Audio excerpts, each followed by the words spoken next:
नमस्कार। दूरदर्शन उत्तर प्रदेश के सजीव फोन इन कार्यक्रम मिशन हेल्थ में मैं शिवाशीष आप सभी का बहुत बहुत स्वागत करता हूं। कार्यक्रम मिशन हेल्थ एक ऐसी कोशिश जो आपको निरंतर कुछ जानकारियों से भी जोड़ती है और स्वास्थ्य संबंधी सेवाओं के बारे में भी ढेर सारी रोचक बातें आप तक पहुंचाती है और ये कोशिश जारी भी रहेगी। और इसी के साथ हम आज के मुख्य विषय की ओर भी बढ़ चलेंगे। दर्शकों, पिछले कुछ दशक में देश में मातृ मृत्यु दर और शिशु मृत्यु दर में भारी गिरावट देखी गई है और ये संस्थागत प्रसव के जरिए संभव हुआ है। संस्थागत प्रसव के जरिए एक विशेष योगदान भी रहा है और इसी के साथ साथ बहुत सारी योजनाओं के साथ इसको आगे भी लेकर हम लोग आए हैं। और जब बात करते हैं संस्थागत प्रसव की और नवजात शिशु की, तो आइए बढ़ चलते हैं आज के विषय की ओर, जिसमें बहुत सारी बातें हमको जानने को मिलेंगी। और क्योंकि हमारा ये कार्यक्रम इसी विषय पर आधारित है, तो आज का हमारा मुख्य विषय है संस्थागत प्रसव एवं नवजात शिशु की जांच का महत्व। जी हाँ, ये हमारा आज का मुख्य विषय है और इस विषय पर बात करने के लिए और अपने विचार साझा करने के लिए आज हमारे साथ स्टूडियो में विशेषज्ञ के रूप में मौजूद हैं डॉक्टर सुरेश चंद्र जी, निदेशक मातृ एवं शिशु स्वास्थ्य परिवार कल्याण महानिदेशालय उत्तर प्रदेश से। सर, हमारे साथ आने के लिए बहुत बहुत स्वागत है सर आपका, और मिशन हेल्थ में आपका बहुत बहुत स्वागत है सर। Thank you. इन्हीं के साथ साथ मैं अपने सभी दर्शकों का स्वागत करना चाहूँगा जो यहाँ पर मौजूद भी हैं, और इनके साथ साथ मैं आप सबका एक बार स्वागत करना चाहूँगा क्योंकि ये हमारा लाइव फ़ोन इन प्रोग्राम है। तो आप हमसे फ़ोन करके हमसे लाइव जुड़ सकते हैं और फ़ोन करने के लिए अब हमारे फ़ोन नंबर्स आपके बीच में मौजूद रहेंगे। जल्दी से नोट कर लीजिए हमारे फ़ोन नंबर्स जो है 0522 2205 756, इसी के साथ साथ 0522 2288 698 और एक और नंबर है जो है 0522 407 6802। तो इन नंबर्स पर फ़ोन करके आप हमसे लाइव जुड़ सकते हैं। और फ़ोन करने के साथ ही साथ आप एक बात का ध्यान रखिएगा कि अपने टीवी का वॉल्यूम जो है वो थोड़ा कम रखिएगा। तो सर, अब हम अपने इस कार्यक्रम में आगे बढ़ते हैं और क्योंकि आज हमारा मुख्य विषय है संस्थागत प्रसव और नवजात शिशु की जाँच के जो पल होते हैं उनको हम आज बातचीत करेंगे। तो मेरा पहला सवाल सर यही होगा कि संस्थागत प्रसव क्या है? संस्थागत प्रसव जो भी किसी ट्रेंड चिकित्सक के द्वारा या कर्मियों के द्वारा किसी स्वास्थ्य इकाई में कराया जाए उसी को हम संस्थागत प्रसव कहते हैं जी, जिससे कि सुरक्षित और स्वस्थ बच्चे का जो है जन्म हो सके और माँ भी जो है सुरक्षित रह सके। बिल्कुल सर, ये तो हमने जाना कि संस्थागत प्रसव क्या है। अब आपसे जानना चाहेंगे क्यों संस्थागत प्रसव बहुत ज़्यादा ज़रूरी है? जैसा कि अभी आपने समाचार पत्रों में पढ़ा भी होगा कि प्रदेश में मातृ मृत्यु दर में भारी कमी आई है, शिशु मृत्यु दर में भी काफ़ी कमी आई है। और उसका रीज़न यही है कि हम लोगों ने, भारत सरकार ने, राज्य सरकार ने, स्वास्थ्य विभाग ने, अन्य विभागों ने, सब ने प्रयास किया है कि संस्थागत प्रसव को बढ़ावा दिया जाए। जहां 2007 के आसपास मृत्यु दर 1 लाख जीवित जन पे 700 के आसपास थी, वो घटकर अभी आपने जो है 2014-16 में देखा है कि वो 201 के आसपास है। ये एक बहुत बड़ी गिरावट है। जो 11-13 में हुई थी उसमें 285 के आसपास थी। तो इतनी गिरावट पूरे प्रदेश में, पूरे राष्ट्र में जो है सबसे ज़्यादा जो है उत्तर प्रदेश में पाई गई है। और वो केवल एक स्वास्थ्य विभाग का और हमारे भारत सरकार का जो प्रयास रहा है उसकी वजह से संभव हो सका, और वो केवल संस्थागत प्रसव की वजह से है। संस्थागत प्रसव जो है उसको ये नहीं माना जाएगा कि सरकारी चिकित्सालय में ही, किसी भी चिकित्सालय में जहाँ भी योग्य ट्रेंड स्वास्थ्य कर्मी हो उनके द्वारा कराया जाए। तो इसमें अब लगभग 76% के आसपास हमारा अचीवमेंट है इंस्टीट्यूशनल डिलीवरी में। संस्थागत प्रसव जानेंगे ढेर सारी बातें संस्थागत प्रसव के बारे में। हमारे साथ फोन लाइन पर मौजूद है हमारे पहले कॉलर नंद स्वरूप मिश्रा जी, बाराबंकी से हमारे साथ मौजूद है। हेलो नंद स्वरूप मिश्रा जी, आपका बहुत बहुत स्वागत है कार्यक्रम मिशन हेल्थ में। हाँ नमस्कार सर, मैं जानना ये चाहता हूँ कि प्रसव के पूर्व जो जब घर में किसी महिला को पीड़ा होने लगती तो घर वाले परेशान हो जाते हैं, तो ऐसी दशा में जब एम्बुलेंस आती जाती तो जो गांव क्षेत्र में जो आती सेवाएं होती है सरकारी अस्पतालों में, उसमें पूरी सेवाएं नहीं उपलब्ध होती है, तो उसको जिला अस्पताल में ले जाना पड़ता है। तो उस दौरान हमें कौन सा संयम बरतना चाहिए जिससे हमारा जच्चा बच्चा भी सुरक्षित रहे? जी बहुत सही सवाल आपने पूछा है कि हमें क्या करना चाहिए। तो पहला तो सबसे ये है कि जब भी गर्भ धारण होता है तो पहले तो आप जांच अपनी समय से कराइए, रजिस्ट्रेशन कराइए, और उसी के दौरान ये पता चलता है कि कोई किसी तरह की हाई रिस्क प्रेगनेंसी तो नहीं है, उसी के हिसाब से समय के साथ जाना पड़ता है। कई बार ये देखा गया है कि जब दर्द उठेगा तब हम चिकित्सालय में जाएंगे, कई बार ये बहुत विलंब हो जाता है और इसमें जो है माँ की भी बच्चे की भी जान में पड़ जाती है। तो समय से ही अगर आपको ये पहले ही स्वास्थ्यकर्मी बता देंगे कि हमारा किस चिकित्सालय में ले जाकर के प्रसव कराना है, ये उसी समय जो है ANC चेकअप में ही पता चल जाता है। तो पहले से ही जो है वेट नहीं करना चाहिए, जो डिलीवरी का समय चिकित्सक बताएं उसी समय या उससे पहले ही आपको जो है चिकित्सालय जाना चाहिए, तो इस सब चीज़ों से बचा जा सकता है। तो इन बातों का ज़रूर रखिएगा खास ख्याल। और इसी के साथ हमारे यहाँ पर जो मौजूद दर्शक हैं उनके भी बहुत सारे सवाल हैं, तो आइए बढ़ चलते हैं उनकी ओर। प्रमोद जी, आप अपना सवाल पूछ सकते हैं डॉक्टर साहब से। डॉक्टर साहब, मेरा सवाल है कि जो प्रसव है वो घर में कराना चाहिए या अस्पताल में कराना चाहिए, दोनों में क्या फ़र्क है? जैसा कि मैं अभी पहले ही बता चुका हूँ कि संस्थागत प्रसव क्यों आवश्यक है, तो मैं फिर कहूँगा कि घर की जगह हमेशा जो है चिकित्सालय में ही प्रसव कराना चाहिए, और इसका केवल यही रीज़न है कि सुरक्षित और स्वस्थ बच्चे के जीवन के लिए ये बहुत आवश्यक है, और माँ के भी लिए जो है, जहाँ की ट्रेंड चिकित्सकों के द्वारा या पैरामेडिकल मेडिकल स्टाफ के द्वारा, जिसमें हमारी ट्रेंड ANM भी हैं, स्टाफ नर्स हैं, डॉक्टर्स हैं और भी विशेषज्ञ हैं, इनके द्वारा किया जाता है। तो हमेशा जो है संस्थागत प्रसव चिकित्सालय में कराना चाहिए। और इसी सवाल के साथ हम एक बार फिर से बढ़ते हैं हमारे फ़ोन कॉलर्स की ओर। अपर्णा जी हमारे साथ फ़ोन लाइन पर मौजूद है, मेरठ से उन्होंने फ़ोन किया है। हेलो जी, नमस्कार। मेरा अपर्णा डॉक्टर साहब से ये सवाल है कि संस्थागत प्रसव कराने के लिए हमें सबसे पहले क्या कदम उठाना चाहिए? हमारी जो बहू है वो प्रेग्नेंट है, तो हम सबसे पहले कहाँ जाएं, क्या करें और क्या क्या फायदे हैं संस्थागत प्रसव के?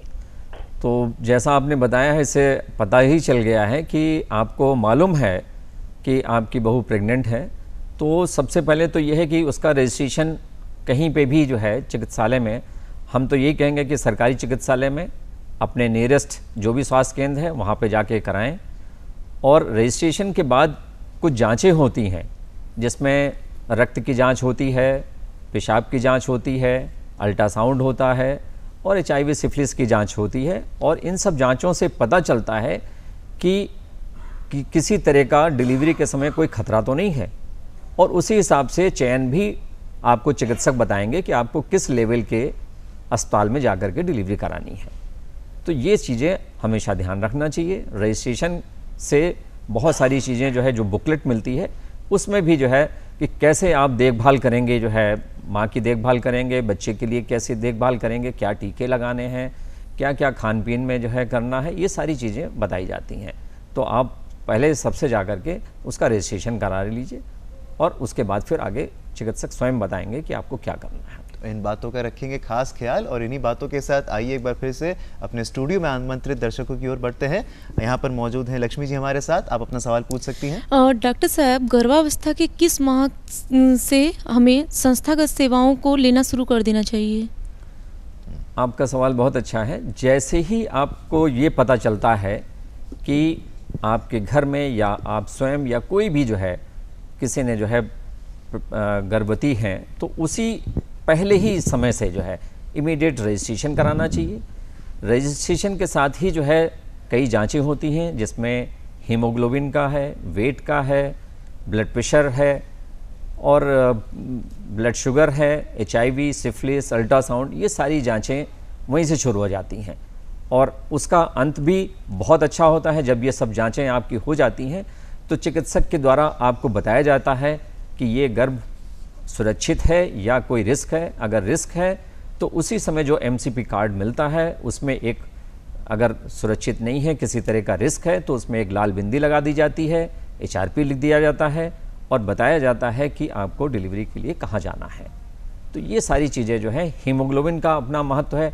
जैसा कि आप जानते हैं कि प्रदेश में लगभग 50% के आसपास एनीमिया का पाया जाता है। तो एनीमिया जो है एक बहुत बड़ा रीज़न है कि बच्चे की, माँ की रिस्क रहता है। और एनीमिया को दूर करने के लिए हमारे हर चिकित्सालय में, चाहे वो स्वास्थ्य केंद्र हो, सामुदायिक स्वास्थ्य केंद्र हो, पीएचसी हो, जिला अस्पताल हो, वहाँ पे आयरन सुक्रोज लगाने की भी व्यवस्था रहती है। सब जगह टेस्ट की व्यवस्था रहती है। ये सारे टेस्ट जो मैंने बताए हैं वो सब वहाँ पे किए जाते हैं। और इसी बात के साथ एक बार फिर से बढ़ते हैं अपने फोन लाइन की ओर और रेखा पांडे जी मौजूद है हमारे साथ बहराइच से। आइए उनसे बात कर लेते हैं। हेलो हेलो हेलो जी रेखा जी, आपका बहुत बहुत स्वागत है। आप अपना सवाल पूछ सकती हैं। बहराइच से बोल रही हैं जी, हम पूछना ये चाह रहे संस्कार पंजीकरण हमको पहले से कराना पड़ेगा कि बाद में? आप अपना सवाल एक बार फिर से पूछ सकती हैं रेखा जी।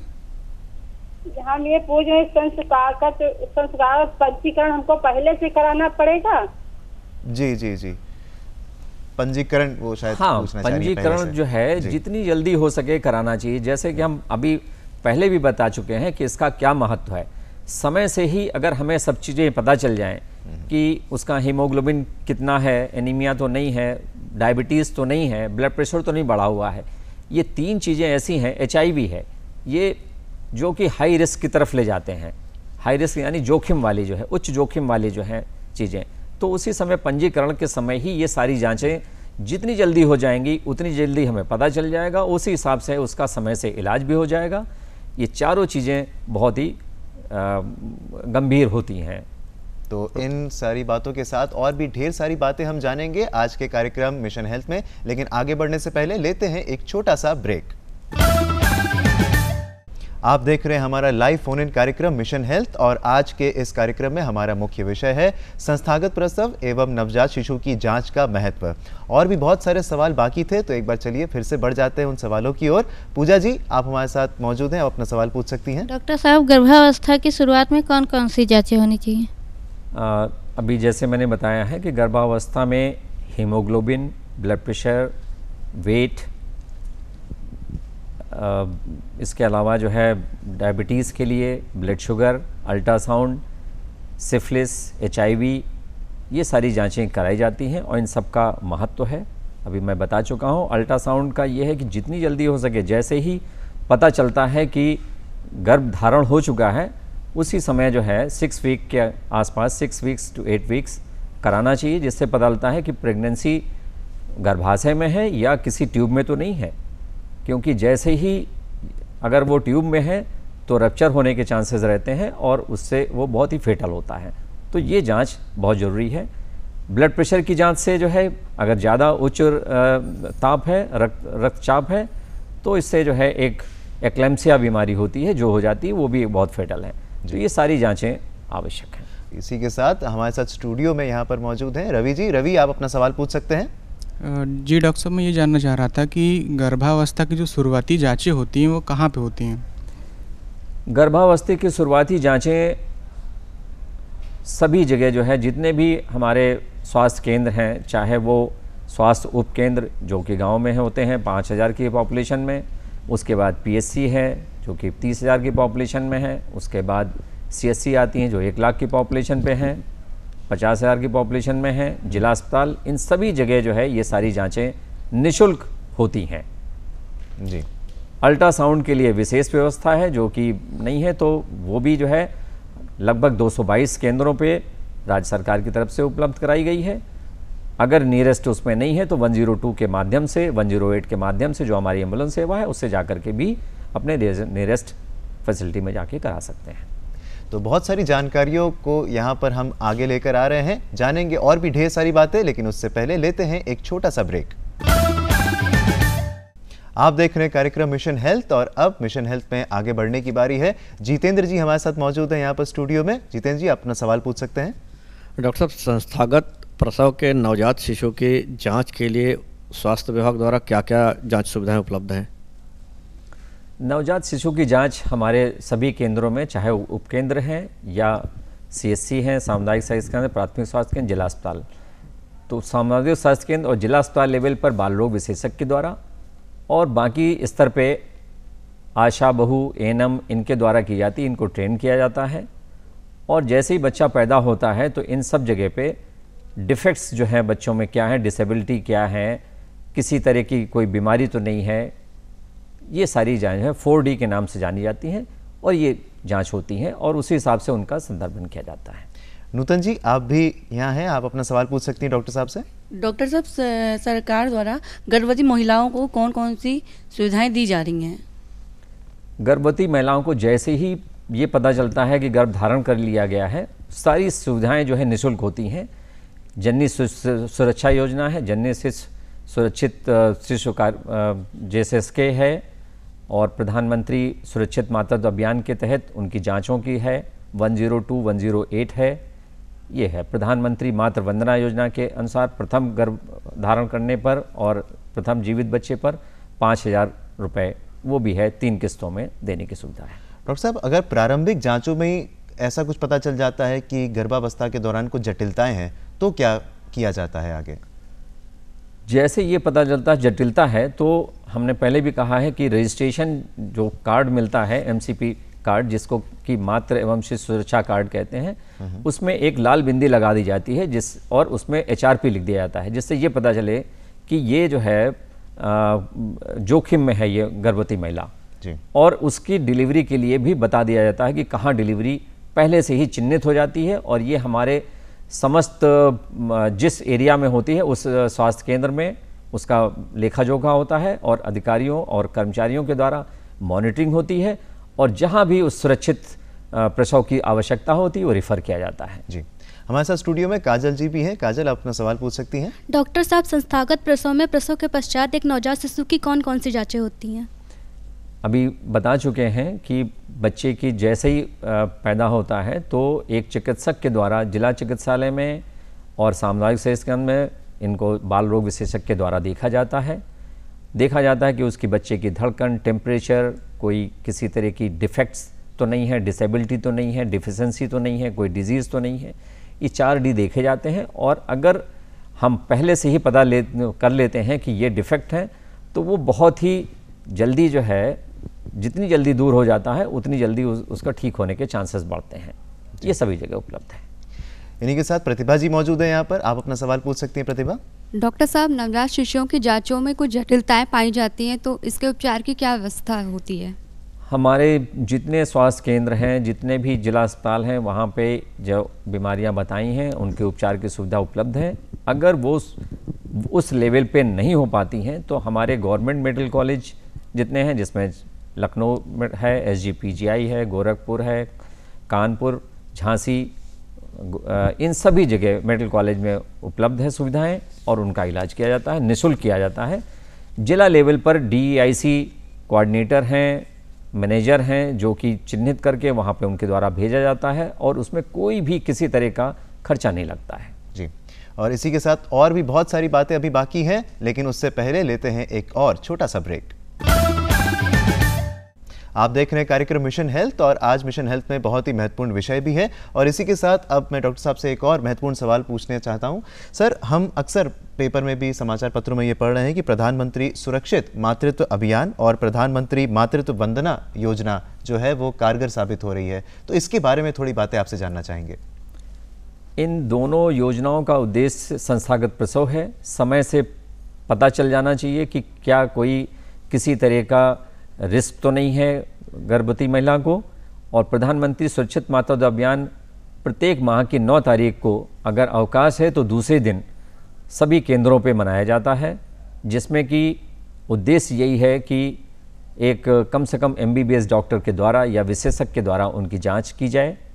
प्रधानमंत्री मातृ वंदना योजना ये 2017 से 1 जनवरी 2017 से लागू की गई है रेट्रोस्पेक्टिव के हिसाब से, यानी कि सितंबर में आदेश हुआ है, जिसमें कि 3 किस्तों में गर्भवती महिला को 1,000 रुपया रजिस्ट्रेशन पे, उसके बाद दूसरी किस्त 2,000 रुपया जो कि दूसरी जांच कराने पे और टीकाकरण पे उसके, और तीसरा जो है प्रसव के बाद, प्रसव के समय जीवित बच्चे के जन्म होने पर, और उसका टीकाकरण का चक्र, प्रथम चक्र जो कि 24 दिन में पूरा हो जाता है। इस तरह से पूरा 5,000 रुपये दिए जाते हैं। ये उद्देश्य। हमारे साथ देवेंद्र जी भी मौजूद है। देवेंद्र जी, आप अपना सवाल पूछ सकते हैं।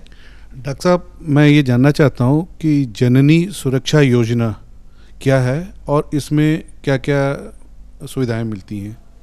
जननी सुरक्षा योजना एक तरह से जो है गर्भवती महिला को प्रसव के बाद इंस्टीट्यूशन डिलीवरी के लिए, उन सभी के लिए, चाहे किसी भी वर्ग के हों, किसी भी स्टेटस का हो, लेकिन अगर उन्होंने सरकारी चिकित्सालय में सामान्य वार्ड में अगर प्रसव कराया है तो उनको अर्बन एरिया में यानी शहरी क्षेत्रों में 1000 रुपया और ग्रामीण क्षेत्रों में 1400 रुपया उनको उनके आधार लिंक जो बैंक अकाउंट है उसमें सीधे ट्रांसफ़र किया जाता है। कोई चेक या कैश नहीं दिया जाता है, वो सीधे उनके अकाउंट में पहुंचाया जाता है।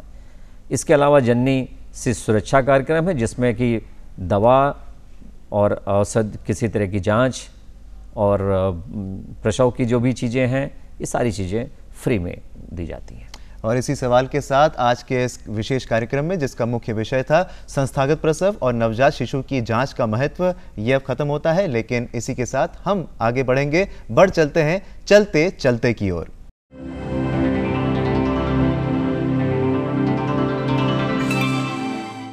चलते चलते हम एक सवाल आपसे पूछते हैं और उस सवाल का सही जवाब देकर आप यहाँ पर आमंत्रित सदस्यों में बैठ भी सकते हैं और बहुत सारी बातें हमको जानने को भी मिल सकती हैं, तो आप जीत भी सकते हैं। तो चलिए बढ़ चलते हैं आज के सवाल की ओर। आज का सवाल है, संस्थागत प्रसव क्यों अति आवश्यक है, ये आपको बताना है। सवाल एक बार फिर से मैं पूछ लेता हूँ, संस्थागत प्रसव क्यों अति आवश्यक है, ये आपको बताना है। और सवाल का जवाब देने के लिए अब नोट कर लीजिए हमारा पता। हमारा पता है प्रस्तुतकर्ता मिशन हेल्थ, कमरा नंबर 205, दूरदर्शन केंद्र 24 अशोक मार्ग, लखनऊ 226001। और आप हमें ईमेल भी कर सकते हैं। हमारी ईमेल आईडी है missionhealth.ddupLko@gmail.com।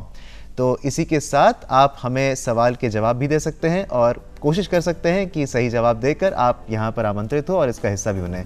और इसी बात के साथ आज के इस कार्यक्रम से दीजिए इजाज़त हम सभी को। धन्यवाद डॉक्टर साहब, आपका बहुत बहुत धन्यवाद यहाँ पर आने के लिए और इतनी सारी